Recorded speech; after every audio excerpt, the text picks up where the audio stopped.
ఎప్పుడు రెగ్యులర్గా చేసుకునే దోశలైనా అప్పుడప్పుడు ఇలా ఇన్స్టెంట్గా టేస్టీగా ఉండే దోశలు కూడా చేసుకోవాలి. సో ఇవాళ ఇన్స్టెంట్ దోశలు ఎలా చేసుకోవాలి అని దాన్ని కాంబినేషన్ చట్నీ కూడా చూపిస్తాను వీడియోలో.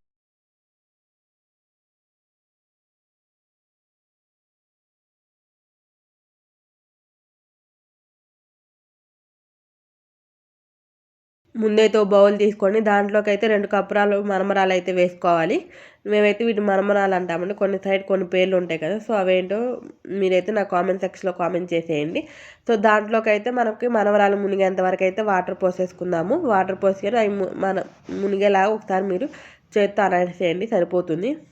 అండ్ ఇంకో బౌల్ తీసుకొని దాంట్లోకైతే కొంచెం సూజీ రవ్వ అంటే బొంబాయి రవ్వ అండ్ ఉప్మా రవ్వ అంటాం కదా! సో అదేనండి. సో దాంట్లో కూడా మనకి రవ్వ మునిగేంత వరకు అయితే వాటర్ పోసేసుకొని ఈ రెండు ఒక 5 to 10 మినిట్స్ అయితే పక్కన పెట్టేసుకోవాలి. ఈ లోపైతే మనము చట్నీ ప్రిపేర్ చేసేద్దాం వచ్చేసేయండి.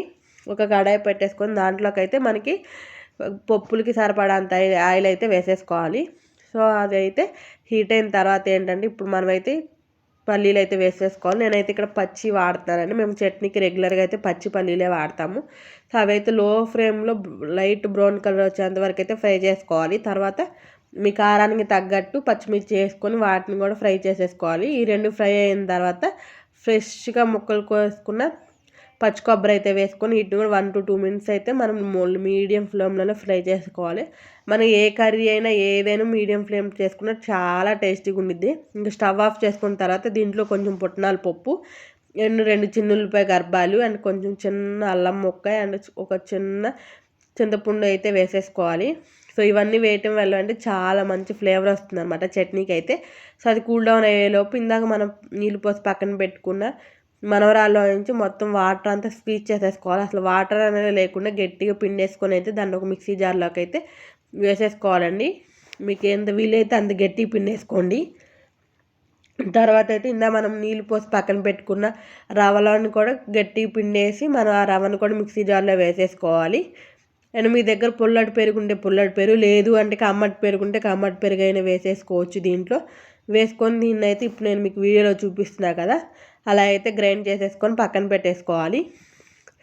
ఎంత వీలైతే అంత మెత్తగా అయితే మనం మిక్సీ పట్టేసుకోవాలి. సో దాన్ని అయితే ఇప్పుడు ఒక బౌల్లోకి ట్రాన్స్ఫర్ చేసి ఇప్పుడు దీంట్లో ఇంకా కొన్ని పిండిలు అయితే కలపాలి. అయ్యింది ఇప్పుడు చూసేయండి. అండ్ 2 స్పూన్లు అయితే బియ్యపు పిండి అండ్ 1 స్పూన్ అయితే గోధుమ పిండి వేసుకొని ఆ రెండు మనం ఇందాక గ్రైండ్ చేసుకున్న మిశ్రమంలో ఎంత వీలైతే అంత బాగా కలిసేలాగా మీరైతే కలుపుకోవాలి. ఎంత కలుపుకున్నా అంత క్రిస్పీగా అంత టేస్టీగా వస్తాయి అనమాట దోశలు. అదంతా మిక్స్ అయిపోయిన తర్వాత కొంచెం బేకింగ్ సోడా అండ్ మీ టేస్ట్కి తగ్గట్టు సాల్ట్ వేసుకొని కొంచెం వాటర్ పోసుకుంటూ మనం రెగ్యులర్గా దోశ బ్యాటర్ ఎలా ప్రిపేర్ చేసుకుంటాము, మనకి ఏ కన్సిస్టెన్సీలో సరిపోతుందో చూసుకొని కొంచెం వాటర్ వేసుకుంటూ మీరైతే దీన్ని బాగా మిక్స్ చేసేసుకోవాలి, ఎలాంటి ఉండలు లేకుండా. సో మీరు చూస్తున్నారు కదా, మీకు వీలైనంత స్పీడ్గా అయితే మిక్స్ చేసుకుంటే దోశలు అంత టేస్టీగా అయితే వస్తాయి అనమాట. ఈ కన్సిస్టెన్సీ అయితే నాకు సరిపోతుందండి. మీ కన్సిస్టెన్సీ తగ్గట్టు మీరైతే పిండిని కలుపుకోండి. దాన్ని మళ్ళీ ఒక 5 to 10 మినిట్స్ పక్కన పెట్టేసి ఇప్పుడైతే మనం మళ్ళీ చట్నీలోకి వచ్చేసేయండి. ఇందాక మనం ఫ్రై చేసి పక్కన పెట్టుకున్న పప్పులన్నిటిని అయితే మిక్సీ జార్లో వేసుకొని దాంట్లో కొంచెం జీలకర్ర అండ్ కొంచెం ఉప్పు వేసుకొని దీన్ని అయితే మెత్తగా పేస్ట్ చేసేసుకుందాము. సో ఇదైతే చాలా టేస్టీగా ఉండిద్ది అనమాట, అట్లలోకి దోశలోకి దేనికని ఈ చట్నీ అయితే. సో దాన్ని ఒక బౌల్లోకి సర్వ్ చేసుకున్న తర్వాత మనం అయితే ఇక్కడ పోపు పెట్టేస్తా వచ్చేసేయండి. నేనైతే తాలింపు గింజలు అండ్ కరివేపాకు ఎండుమిర్చి అయితే వేసేసాను. చాలా తొందరగా అయిపోతుందండి చట్నీ, చాలా తొందరగా అయిపోతుంది, చాలా టేస్టీగా ఉండిద్ది. ఒక్కసారి ట్రై చేసి ఎలా వచ్చిందో ఏంటో అనేది అయితే నా కామెంట్ సెక్షన్లో కామెంట్ చేసేయండి. సో చట్నీ పక్కన పెట్టేసి ఇప్పుడైతే దోశలోకి వచ్చేసేయండి. మనం దోశ బాగా హీట్ ఎక్కాలండి. హీట్ ఎక్కి మనం దోశ పోసుకునే ముందు మాత్రం లో ఫ్లేమ్లో పెట్టేసుకొని పోసుకోవాలి. లేదంటే మనకు ఆ గంటకైతే పిండి మళ్ళీ వచ్చేస్తుంది అనమాట. మీరు లో ఫ్లేమ్లో పెట్టి దోశ పోసుకున్న తర్వాత మళ్ళీ మీడియం ఫ్లేమ్లో పెట్టుకొని అయితే కాల్చుకోవాలి. ఫస్ట్ టైం ఎవరైతే మన ఛానల్ చూస్తున్నారో ప్లీజ్ సబ్స్క్రైబ్ చేసుకోండి.